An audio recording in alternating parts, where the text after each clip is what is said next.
A while back on the Baseball Card Collector Investor Dealers YouTube channel, Chris made a video outlining a handful of moral dilemma type of scenarios related to buying and selling sports cards, and then asked people to share what they would do in these situations. I absolutely loved that video and all the really interesting discussions and the comments that came from it, so I thought I would do something similar.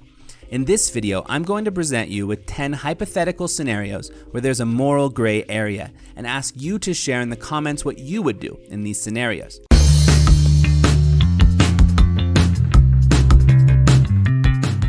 Scenario number 1. You buy a bunch of cards from a seller, I don't know, 20 cards or something. And within those cards, instead of a Bones Highland Noir out of 99, he accidentally includes the Scotty Barnes Noir out of 99, which is worth a significant amount more. What do you do? Scenario 2. You buy a box of wax with 12 packs in it that guarantees 2 autos per box. The first 2 packs you open both have autos. You go and list the other 10 packs for sale as individual packs, disclosing to no one that there is basically a 0% chance that an auto is in there. Is this a morally wrong thing to do? Scenario 3. You have a friend who knows nothing about cards, but has a whole bunch from when he was a kid. He says he'll let you have them all for $200 since he doesn't care about them anymore. You say okay, you take them home. As you look through more closely, you see that the value in there is a lot higher than you expected it to be. A few higher end Kobe rookies, some rare Jordan inserts. You'll be able to sell it all for $3K or more easily. What do you do? Scenario 4. You buy a lot of cards, and unexpectedly in the middle somewhere, there is what looks to be an autographed card of a popular player. But it isn't certified and you know nothing about it. Someone else happens to see that card over your shoulder and on the spot offers you what would be a full market price for a certified auto of that card. And it's one you really have no desire to keep. But you don't know for sure if it's an authentic autograph. What do you do? Scenario 5. You're at a card show. The seller in the booth next to you, someone you don't know at all, asks if you can just watch over his stuff for 5 minutes while he takes a quick pee. While he's gone, someone comes along wanting to buy a $100 card at full price. You say the seller isn't there and will be back later, and the buyer goes away. The seller comes back, you offer him $85 for that card, he says okay.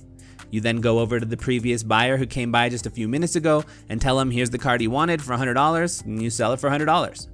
Have you done something morally wrong? Number 6. You have a huge stash of base and common cards that you have no desire to keep. You make 100 different mystery packs with 28 base commons of basically just role players in each, and 2 base unnumbered color parallels, again of mostly just role players in each. But in one of the 100 mystery packs, you put in a nicer card, a serial numbered parallel worth $100 from someone who's really hot on the market right now. You then advertise your mystery packs to people saying that they'll get 2 color parallels per pack and the chance to get this card worth $100 from this specific popular player, really emphasizing the possibility of that card. You sell the mystery packs for $10 a piece. You make $1,000. But really, you only have one card worth $100 that's really worth anything at all in those mystery packs. Have you done something morally wrong? Number 7. You're a YouTube content creator with a subscriber base of 5,000 that just absolutely loves baseball card prospecting and loves minor league baseball. You make a video not for the purpose of pumping up a certain young prospect, but just because you see a lot of potential in that player, and so you want to share your thoughts for your channel. As a direct result of your video, however, 50 people go out and buy his Bowman First Auto, which increases its value on the market in one day by like 50%. Now that the sales price has gone up, you go ahead and sell your cards of this player.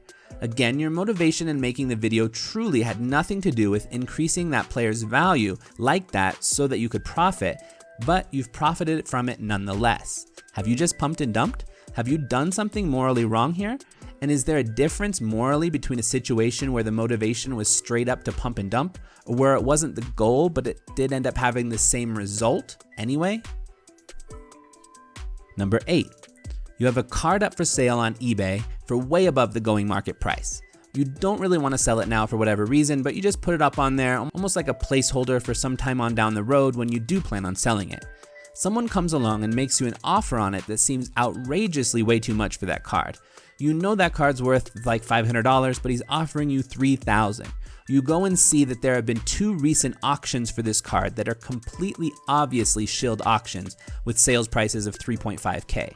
Do you go ahead and just accept the 3K offer, knowing full well that the buyer is being fooled by shilled auctions into buying this card for a lot higher than it's really worth? Or do you communicate with him about the shilled auctions to make sure he still wants to make that offer? Scenario 9. You're taking pictures of cards for your eBay page. You notice that if you put your LED lighting just so, there's a reflection off the cards that makes it look very much like it's a refractor parallel or a silver parallel, when in actuality it's just a base card. You don't take a picture of the back of the card, hoping that someone thinks this is a refractor card. You don't actually say anywhere that it's a refractor, but your hope is that someone mistakes it for one. You haven't actually lied anywhere on your listing. Have you done something morally wrong? Number 10. You're a YouTube sports card content creator influencer with a pretty large subscriber base. Your day job is working for a sports card related business. In a video on your channel, you share an opinion or an experience that really puts into a negative light a different company that is a direct competitor of the company you work for. However, in reality, underneath it all, there really was nothing there to warrant dragging that other company through the mud in that situation. Have you done something morally wrong? Let us know in the comments below what you would have done in these scenarios. I'm hoping this will lead to some interesting discussions down there, so I'll see you in the comments. Peace.